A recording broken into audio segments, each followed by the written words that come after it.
In the immediate aftermath of Trump's infantile, disgusting, and overtly anti-American meltdown in the Oval Office with Ukrainian President Vladimir Zelensky, two things have happened. The first is that the U.S. has aligned itself with the autocracies of the world. Trump planted himself firmly alongside Vladimir Putin, Erdogan, Xi, Kim Jong-un, and any other strongman presiding over illiberal democracies or outright dictatorships. Today, we witness the end of the official post-World War II order that has led to the longest period of peace in the history of the world. The world is markedly different today than it was yesterday. And to that point, the second thing that happened is that a reshuffling of alliances is happening right now. In the vacuum of America's leadership, other countries are now stepping in to fill that void. After Trump's petulant meltdown, what we saw today were leaders from nearly every democracy on earth signaling that while Trump is abandoning democracy and vacating our spot as the leaders of the free world, that they're going to step in. Here's just a small sampling of what I mean. World leaders took to Twitter, including the president of the European Council, "Dear Zelensky, dear Ukrainian friends, you are not alone." The foreign minister of Germany, "Ukraine is not alone. Germany, together with our European allies, stands united alongside Ukraine and against the Russian aggression. Ukraine can build on unwavering support from Germany, Europe, and beyond. Their defense of democracy and their quest for peace and security is ours." The Prime Minister of the Czech Republic, "We stand with Ukraine and on the side of the free world." The President of Slovakia, "We stand with Ukraine more than ever. Time for Europe to stay united." The President of Slovenia, "Slovenia upholds the principles and respect of international law and international relations." What we witnessed in the Oval Office today undermines these values and the foundations of diplomacy. We stand firmly in support of Ukraine's sovereignty. We repeat, Russia is the aggressor. The Foreign Minister of Austria, "Stand with Ukraine." The Prime Minister of Spain, "Ukraine, Spain stands with you." The Prime Minister of Sweden, "Sweden stands with Ukraine. You are not only fighting for your freedom, but also for all of Europe. Slava Ukraini." The Ambassador of the Netherlands to Ukraine, "I just spoke to my Ukrainian friend and colleague. I reiterated my full support to Ukraine, whatever it takes, for as long as it takes." The President of Lithuania, "Ukraine, you'll never walk alone." The Prime Minister of Latvia, "Latvia stands with Ukraine." The President of Latvia, "Ukraine is a victim of the Russian aggression. It fights the war with the help from many friends and partners and has become a symbol for not just freedom and sovereignty, but for making the art of the impossible in difficult circumstances." The Foreign Minister of Finland, "Finland stands with the people and the people's choices. No Ukraine, no peace. People have chosen freedom. We stand with Ukraine." The Prime Minister of Portugal, "Ukraine can always count on Portugal, Zelensky." The Prime Minister of Croatia, "Croatia knows from its own experience that only a just peace can be a lasting peace. The Croatian government has supported the belief that Ukraine needs such a peace, one that means sovereignty, territorial integrity, and a future in free Europe."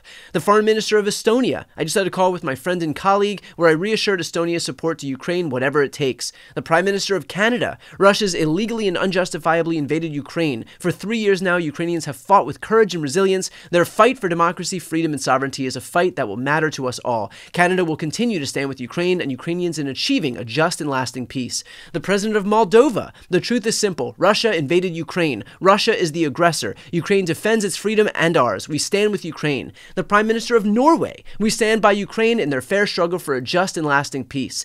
The Prime Minister of Iceland, "Iceland stands with Ukraine. You are not alone. We wholeheartedly support Ukraine in their quest for just and lasting peace against the unprovoked and unlawful Russian aggression."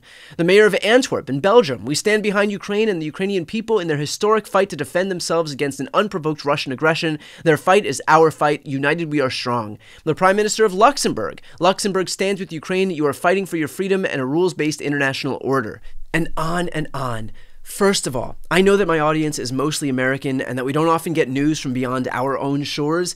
Be heartened to know that just because Trump is wholly owned by autocrats and thugs does not mean that the world is succumbing to autocracy. I know that it can feel like the US failing means that the whole world is. There is still sanity beyond our borders. And for the international community, for those who are watching, it goes without saying, but half of the United States has more contempt for Donald Trump than even you do. So please know that there is some sanity within our borders as well. It's also worth noting that this is a historic rebuke of America's leadership. The fact that every leader in the world used this opportunity to express their support for Ukraine in spite of the United States' position is incredibly powerful, both from a democratic perspective, but also as a testament to how isolated the United States is becoming from our allies. Trump is literally destroying our alliances in real time, and the rest of the world is perfectly content to move on without us. Here, for example, is the new Chancellor of Germany making that point abundantly clear. Wahlkampf zu tun und auch jetzt dieser Zwischenphase. Aber ich stehe im engen Austausch mit sehr vielen Ministerpräsidenten, Staats- und Regierungschefs der Europäischen Union und für mich wird absolute Priorität haben, so schnell wie möglich Europa so zu stärken, dass wir Schritt für Schritt auch wirklich Unabhängigkeit erreichen von den USA. Ich hätte nicht geglaubt, dass ich so etwas mal in einer Fernsehsendung sagen muss. Aber spätestens nach den Äußerungen aus der letzten Woche von Donald Trump ist klar, dass den Amerikanern, jedenfalls diesem Teil der Amerikaner, dieser Regierung, das Schicksal Europas weitgehend gleichgültig ist. Ich bin sehr gespannt, wie wir auf den NATO-Gipfel Ende Juni zusteuern. Ob wir dann überhaupt noch über die NATO in ihrer gegenwärtigen Verfassung sprechen oder ob wir hier nicht sehr viel schneller eigenständige europäische Verteidigungsfähigkeit herstellen müssen. Also das hat für mich absolute Priorität und ich mache mir überhaupt keine Illusionen über das, was da aus Amerika stattfindet. And I'm gonna be glib here, but not great when in the face of an impending global conflict, Germany is the sane country while it's the United States that's gone off the rails. And here's Obama's National Security Council spokesman Tommy Vitor laying that point out. What you're starting to see, like big picture, is leaders in Europe, like Friedrich Merz, who is just recent, who will almost certainly be the next chancellor of Germany, saying we need to plan a future without the United States. We need to come together and build our own something, whatever that might be.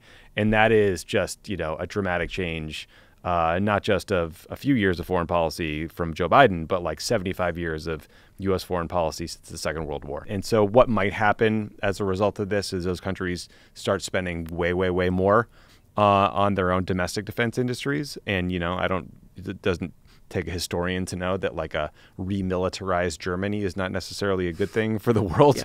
But it seems like they're just going to plot a course without us. But with that said, it is now the responsibility of the rest of the world to fill the void of America's leadership. It's the responsibility of the rest of the world to step in and help Ukraine and show that democracy is worth fighting for.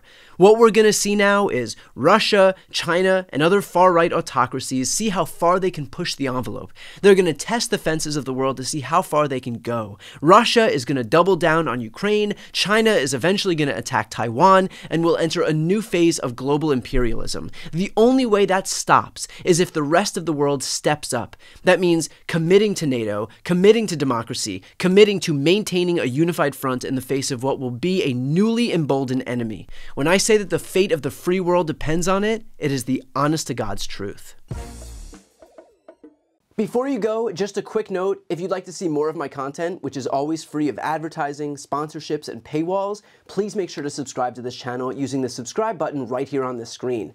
And if you'd like to support my work even further, you can grab a copy of my instant #1 New York Times selling book, Shameless, available for sale right now. That link is also on the screen. Thanks so much for watching.